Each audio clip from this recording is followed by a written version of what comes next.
Sallallahu ala Muhammad sallallahu alaihi wasallam sallallahu ala Muhammad sallallahu alaihi wasallam.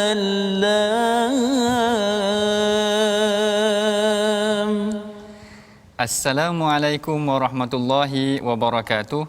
Alhamdulillahirabbil wassalatu wassalamu ala asyrafil anbiya'i wal mursalin sayyidina Muhammadin wa ala alihi wa ashabihi ajma'in. Amma ba'd. Apa khabar tuan-tuan yang dirahmati Allah sekalian? Saya harap kita semua berada dalam keadaan yang sihat sejahtera dalam musim pandemik yang berlaku pada hari ini. Baik, kalau kita telah perhatikan pada halaman yang lalu, iaitu pada halaman yang ke-6, kita telah pun membincangkan mengenai tentang cabaran, hadis yang membincangkan tentang cabaran sebagai seorang khalifah di muka bumi. Maka perbincangan pada hari ini adalah tentang sesuatu yang memberikan kekuatan kepada khalifah pula. Baik, sebelum tu saya ingin bertanya khabar dulu kepada Ustaz Husaini. Sihat Ustaz Husaini ya? Ini kan tak ingat saya lagi. Saya terlupa. saya sihat alhamdulillah. Doktor sihat Alhamdulillah. Minta maaf tuan-tuan ya, saya terlupa nak alu-alukan Ustaz Husaini pada hari ini. Baik. Perbincangan kita yang semalam, kita telah membincangkan mengenai tentang khalifah, sejarah khalifah, cabaran sebagai khalifah dan sebagainya. Hari ini kita akan melihat semula apakah kekuatan yang boleh diberikan kepada khalifah dalam dia mentadbir muka bumi ini. Baik, sebelum kita bincangkan hadis yang akan kita kupas pada hari ini, mari bersama kita dengarkan dahulu bacaan yang akan dipersembahkan oleh qari kita Al-Fadhil Ustaz Husaini Johan Qari mana dulu? Johan Negeri Sembilan. Johan Qari Negeri Sembilan. Silakan Ustaz. Terima kasih Dr. Sanusi. InsyaAllah tuan-tuan dan puan-puan yang berada di rumah, ayuh kita buka mushaf kita. Sedia dengan mushaf kita di hadapan. Buka muka surat yang ke-7, ayat yang ke-40 sampai 43 insyaAllah. A'udzubillahi minasyaitonirrajim.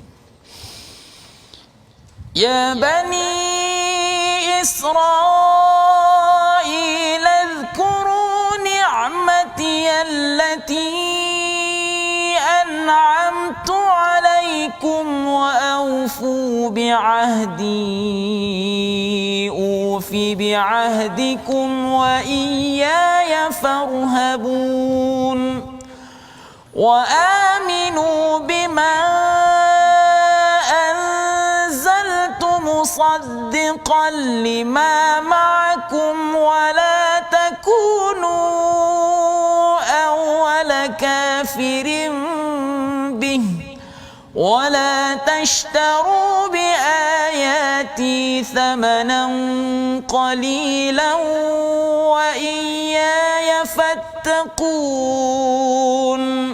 ولا تلبسوا الحق بالباطل وتكتموا الحق وأنتم تعلمون وأقيموا الصلاة وآتوا الزكاة واركعوا مع الراكعين صدق الله العظيم.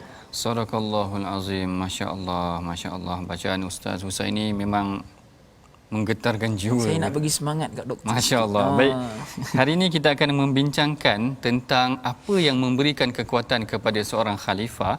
Kalau kita perhatikan bacaan yang disampaikan oleh Ustaz Husaini tadi, Allah Taala memberikan peringatan kepada Bani Israel supaya menyempurnakan janji, kemudian jangan jual ayat Allah, kemudian jangan campurkan antara hak dan yang batil.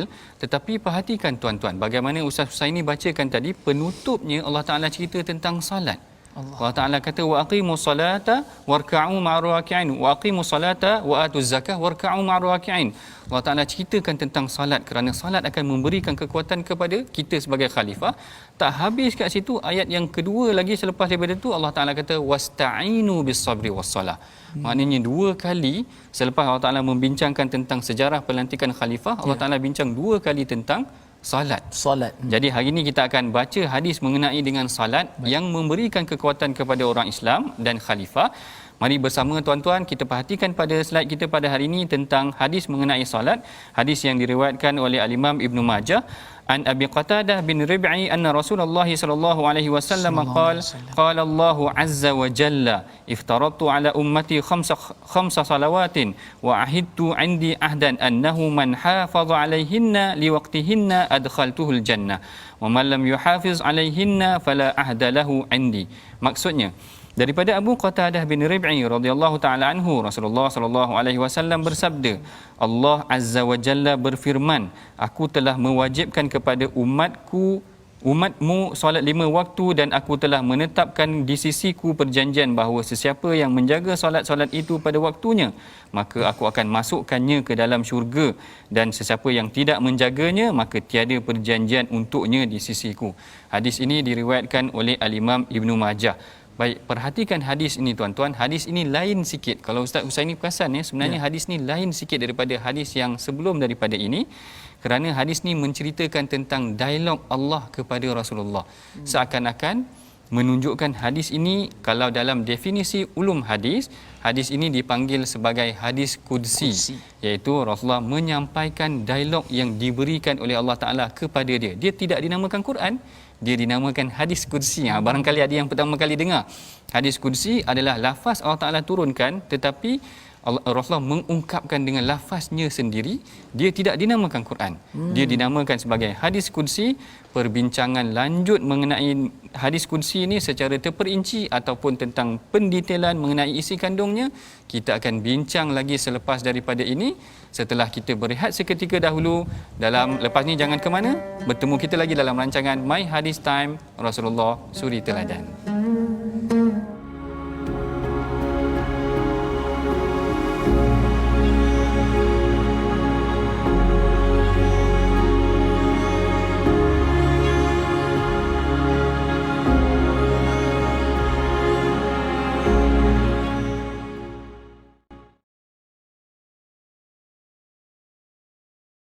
Bertemu kita lagi dalam rancangan My Hadis Time Rasulullah Suri Teladan. Baik, kalau sebelum tadi kita telah membicarakan mengenai hadis tentang salat, iaitu Allah Ta'ala akan memasukkan syurga kepada mereka yang mendirikan salat, dan Allah Ta'ala kata siapa yang tidak mendirikan salat dia tidak ada perjanjian, seolah-olah Allah Ta'ala tak tengok dia, tidak ada perjanjian dengan dia. Tapi sebelum tu, seperti biasa, bila kita bincangkan sesuatu hadis, kita kena tahu siapa yang meriwayatkan hadis tersebut. Baik, seperti biasa Ustaz Husaini. Ya, baik. Tetamu saya pada hari ini. Tetamu hari-hari Tetamu hari-hari. Baik, siapa perawi yang meriwayatkan hadis ni? Siapa yang dengar daripada Rasulullah? Baik, daripada hadis tersebut adalah salah seorang sahabat Nabi sallallahu alaihi wasallam, iaitu Abu Qatadah bin Rib'i. Sebutannya Rib'i ya. Beliau ni merupakan salah seorang tentera berkuda yang terbaik. Ya, kalau Dr. Sanusi ataupun tuan-tuan dan puan-puan nak tahu, kita kan di zaman Islam mula mengembang, dia ada tentera berpanah. Betul. Kan, dan ada pelbagai selok-belok tentang perang inilah, dan Abu Qatadah ini merupakan salah seorang tentera berkuda yang terbaik. Ya, dan juga beliau ini juga adalah yang meriwayatkan hadis tentang solat tahiyatul masjid. Betul. Betul. Terima kasih Ustaz Husaini. Mari kita sama-sama perhatikan dalam slide kita pada hari ini siapakah tokoh perawi kita ataupun siapakah sahabat yang meriwayatkan hadis ini. Yang pertama, beliau adalah Qatadah, Abu Qatadah bin Rib'i, iaitu tentera berkuda yang terbaik. Yang ni adalah pujian daripada Rasulullah sendiri. Rasulullah kata khairu fursanana Abu Qatadah. Tentera berkuda yang terbaik adalah Abu Qatadah.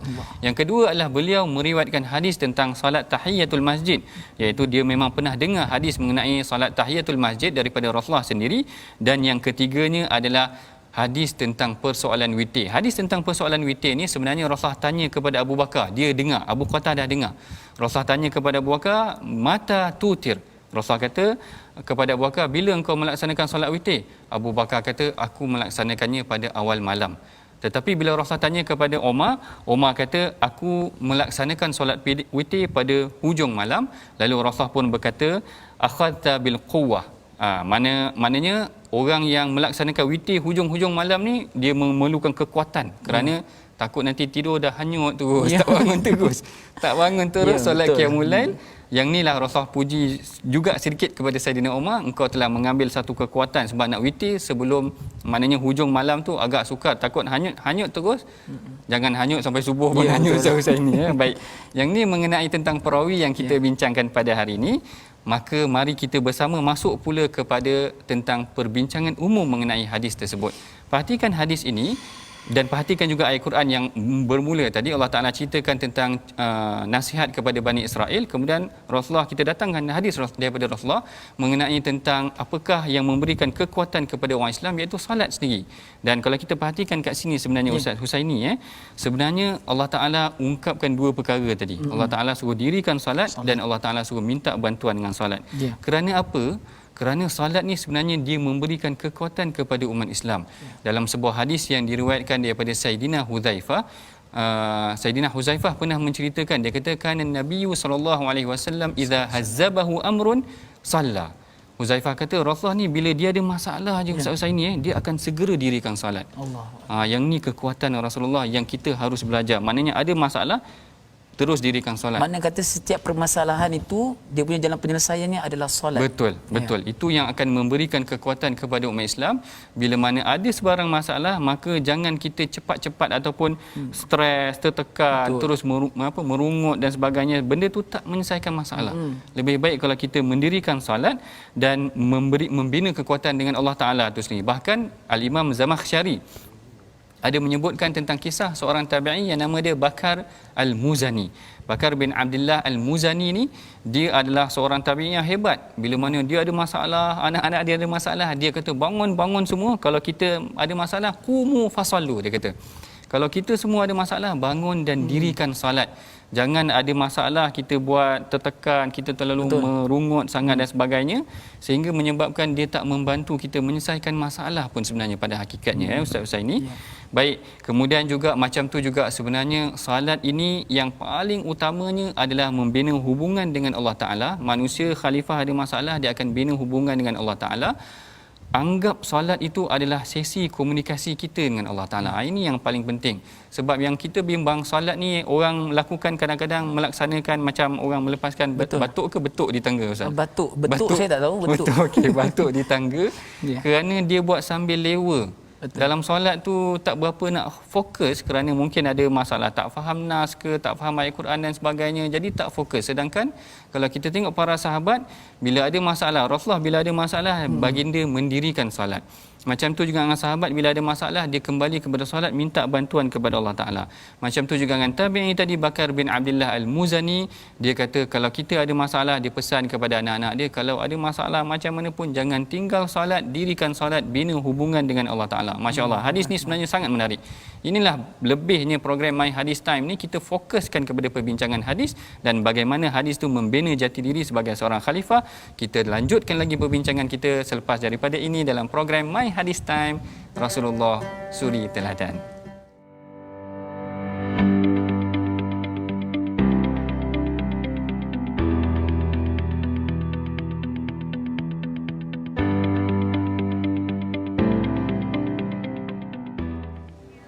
Bertemu kita lagi dalam rancangan My Hadis Time, Rasulullah Suri Teladan. Baik, kita dah bincang sebelum ni mengenai tentang hadis solat. Allah Ta'ala minta kita suruh minta bantuan dengan solat. Dalam hadis pun Rasulullah kata kita kena minta bantuan dengan solat, kita kena bina hubungan dengan solat. Tapi bagaimana pula manusia pada hari ini? Adakah mereka kalau ada masalah akan mendirikan solat? Ustaz ni rasa macam mana? Hari ini kalau ada masalah dirikan solat ke atau macam mana? Persoalan yang sangat baik sebab kita ni, kita semualah tuan-tuan dan puan-puan, saya sendiri dikelilingi dengan teknologi yang orang kata tidak bersempadan ni. Masya-Allah. Ada masalah je orang kata sembuh terus dekat orang kata media massa dan sebagainya. Ada saya terbaca dekat ada satu media massa ni kan, saya terbaca ada permasalahan orang ni, isteri dia dengan suami dia. Allah. Diterangkan dalam page tu. Jadi komen-komen tu cakap kau ceraikanlah dia, kau apalah sebagainya. Jadi benda sebegitu, adakah dia boleh menyelesaikan masalah sebenarnya? Dan sebenarnya doktor, saya rasa ini bagi pandangan saya, kalau ada masalah begitu, kena rujuk pada yang lebih arif. Contohnya pejabat agama dan sebagainya doktor. Ya. Betul Ustaz Husaini Saya bimbang bila Ustaz Husaini sebut masalah rumah tangga tu dah jadi program rumah tangga pula nanti Jangan Contoh itu. Contoh aja. Okey, baik. Contoh, Yang ni masalah yang kita kena bincangkan sebenarnya tuan-tuan Ada masalah bukan cerita kat Facebook. Yang ni yang berlaku pada hari ni, ada masalah cerita kat Twitter, cerita kat Instagram, cerita kat Facebook, cerita kat TikTok. Kalau boleh TikTok boleh cerita. TikTok pun kalau boleh masuk yang juga. Ni yang bahayanya, maknanya gila ada masalah tak bina hubungan dengan Allah Taala sendiri. Yang kita bimbang kalau macam Ustaz Husaini sebut tadi, ada masalah dalaman, kita luahkan pada luaran, menyebabkan orang lain pun tahu dan dia tak menyelesaikan sebarang masalah. Bahkan apa yang diajar juga dalam hadis yang banyak tadi, sebelum tadi kita dah cerita daripada Rasulullah tentang hadis kursi, Rasulullah ada masalah, Huzaifah cerita hazzabahu salla, dia akan dirikan salat. Macam tu juga dengan Bakar Muzani, semua akan kembali kepada salat, bina hubungan dengan Allah Taala. Percayalah, saya pegang pada kata-kata ni tuan-tuan yang memegang jiwa manusia ni adalah Allah Ta'ala. Kalau ada masalah dengan manusia juga, kembali kepada Allah Ta'ala. Mudah-mudahan Allah Ta'ala akan melembutkan jiwa-jiwa manusia. Yang ni yang kadang-kadang kita tak perasan Ustaz Husaini. Yang ni yang saya rasa sangat penting dalam pembinaan seorang khalifah di muka bumi. Sebenarnya solat memainkan peranan yang sangat penting. Dan kadang-kadang doktor, kalau kita perhatikan dalam solat tu sendiri, orang lah kan, kalau waktu senang dia lupa, waktu susah baru nak solat. Waktu senang itu dia lupa.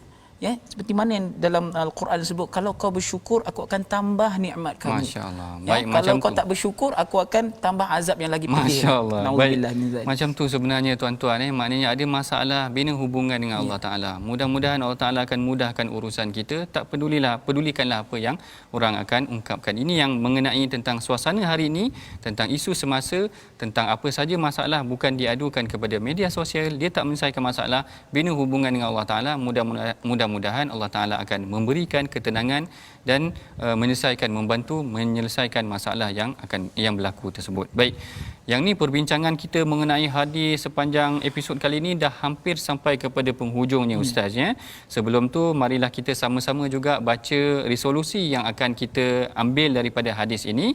Mari sama-sama kita tengok slide yang akan kita bentangkan. Yang pertamanya adalah pengajaran ataupun resolusi daripada hadis ini. Allah mengingatkan kita bahawa solat adalah asas yang mesti diperkukuh dalam peribadi seorang khalifah.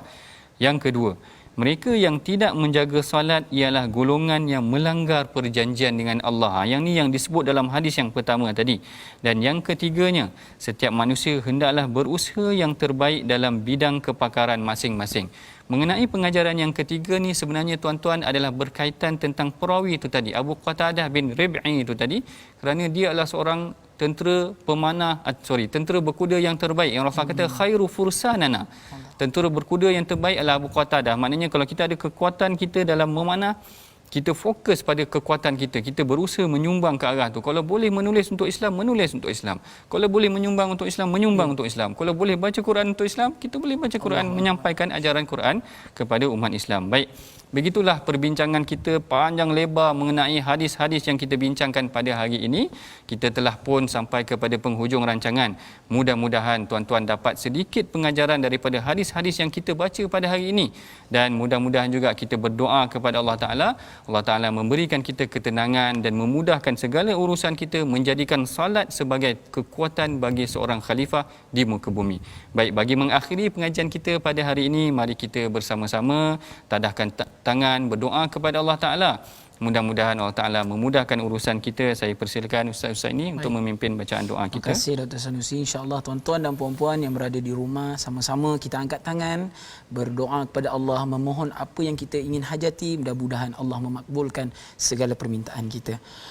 أعوذ بالله من الشيطان الرجيم بسم الله الرحمن الرحيم الحمد لله رب العالمين والصلاة والسلام على أشرف الأنبياء والمرسلين وعلى آله وصحبه أجمعين. Ya Allah, ya Tuhan kami, tetapkanlah iman kami ya Allah, perteguhkanlah keimanan kami kepadamu ya Allah. Jadikanlah solat kami ini diterima olehmu ya Allah. Jadikanlah setiap amalan kami ini diterima olehmu ya Allah. Jadikanlah setiap amalan-amalan kebaikan kami ini ya Allah diterima olehmu ya Allah. Di tangan kanan kami ini ya Allah justru masuk ke dalam syurgamu ya Allah. Ya Allah, ya Tuhan kami, pasakkanlah hati kami ini dengan kesabaran ya Allah. Ya Allah, ya Tuhan kami, tolonglah kami dengan kesabaran ya Allah, dengan salat ya Allah. Kami memohon kepadamu ya Allah, jadikanlah kami hamba-Mu yang bersyukur, yang tidak mengeluh apapun ya Allah, segala kesusahan yang Kau bagi ya Allah. Kami tahu ya Allah itu ujian untuk kami ya Allah. ربنا آتنا في الدنيا حسنة وفي الآخرة حسنة وقنا عذاب النار وصلى الله على سيدنا محمد وعلى آله وصحبه وسلم والحمد لله رب العالمين.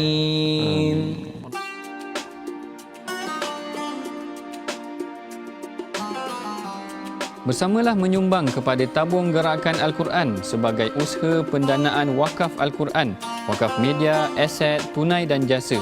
Segala sumbangan amatlah dihargai. Semoga kita semua beroleh keberkatan.